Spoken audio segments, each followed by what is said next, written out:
আচ্ছা বলছি, আপনারা এখানে কিসের দাবিতে এখানে এসছেন? এত এত বৃষ্টির মধ্যে, চারিদিকে এত জল, আপনারা এত বৃষ্টির মধ্যে এখানে এসেছেন স্বাস্থ্য ভবনে, কেন আপনারা এখানে? আপনাদের কিসের দাবি এত? আমরা 2022-24-এর এএনএমআর পাস আউট ব্যাচ, আমরা বিগত 11 মাস ধরে ট্রেনিং শেষ করে বসে আছি।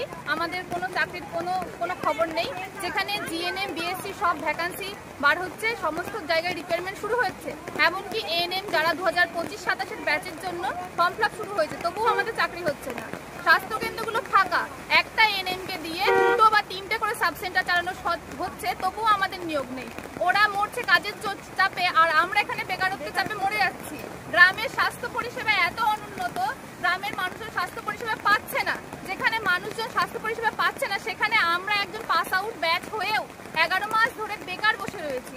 আর সেখানে আমাদের বাড়ির আশেপাশের লোকজন ভ্যাকসিন দিতে পারছে না। শুধুমাত্র একজন এএনএম বা হেলথ অ্যাসিস্ট্যান্ট ফিমেল, তিনি এতজনকে কভার করতে পারছে না। একজন হেলথ অ্যাসিস্ট্যান্ট ফিমেলের যেখানে 5000 পপুলেশনে কাজ করার কথা, সেখানে 20,000 30,000 পপুলেশনে তারা কাজ করছে।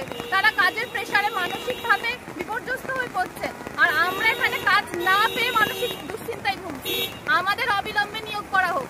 হেলথ অ্যাসিস্ট্যান্ট ফিমেল পদে অবিলম্বে নিয়োগ চাই, নিয়োগ চাই, নিয়োগ চাই, নিয়োগ চাই। হেলথ অ্যাসিস্ট্যান্ট পদে ফিমেল পদে অবিলম্বে নিয়োগ চাই, নিয়োগ চাই, নিয়োগ চাই, নিয়োগ চাই। হেলথ অ্যাসিস্ট্যান্ট ফিমেল পদে অবিলম্বে নিয়োগ চাই, নিয়োগ চাই, নিয়োগ চাই, নিয়োগ চাই। হেলথ অ্যাসিস্ট্যান্ট ফিমেল পদে অবিলম্বে নিয়োগ চাই, নিয়োগ চাই, নিয়োগ চাই, নিয়োগ চাই। হেলথ অ্যাসিস্ট্যান্ট পদে ফিমেল পদে অবিলম্বে নিয়োগ চাই, নিয়োগ চাই, নিয়োগ চাই, নিয়োগ চাই। ওবিসি কেসের বাহানা বন্ধ করুন, বন্ধ করুন, বন্ধ করুন, বন্ধ করুন। ওবিসি কেসের বাহানা বন্ধ করুন, বন্ধ করুন, বন্ধ করুন, বন্ধ করুন। ওবিসি কেসের বাহানা বন্ধ করুন, বন্ধ করুন, বন্ধ করুন, বন্ধ করুন। আপনারা এখানে কি সমস্যা নিয়ে দাঁড়িয়ে আছেন? আমাদের 22-24 পাস আউট ব্যাচ এএনএমআর, আমরা প্রায় 11 মাস ধরে বসে আছি, কিন্তু আমাদের কোনো নিয়োগ হচ্ছে না। আমরা অতি সত্বর আমাদের নিয়োগ চাই। আপনাদের কি দাবি? আমরা আমাদের এইভাবে বসে থাকবো, আমাদের নিয়োগ দিন তাড়াতাড়ি। একজনের বেশি অ্যালাউ করেননি, ফলে আমরা অনেক রিকোয়েস্ট করেছিলাম, আর একজন অন্তত, কারণ পশ্চিমবঙ্গের বিভিন্ন জেলা থেকে এসছে, রাত জেগে এসছে, এই দুর্যোগ কিছুতেই উনি সে কথা শোনেননি। শেষ পর্যন্ত আমাদেরকে এই কথা বলতে হয়। আলটিমেটলি উনি কিছুই বলেননি।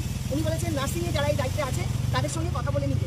আমরা অনেক রিকোয়েস্ট করেছিলাম, যারা গিয়েছিল, তোমাদের মেয়েরা সোমা, তারপরে আরও যারা সম্পা, ওরা যারা গেছিল, ওরা রিকোয়েস্ট করছিল, কিন্তু কিছুতেই উনি কিছু বলেননি। তারপরে আমরা নার্সিংয়ের যিনি দেখেন এএনএমদের, তোমাদের এই রিক্রুটমেন্ট বা যিনি দায়িত্বে আছেন, নামটা কি ওনাদের, শিপ্রা ম্যাডামের সঙ্গে অনেকক্ষণ কথা হলো। তোমরা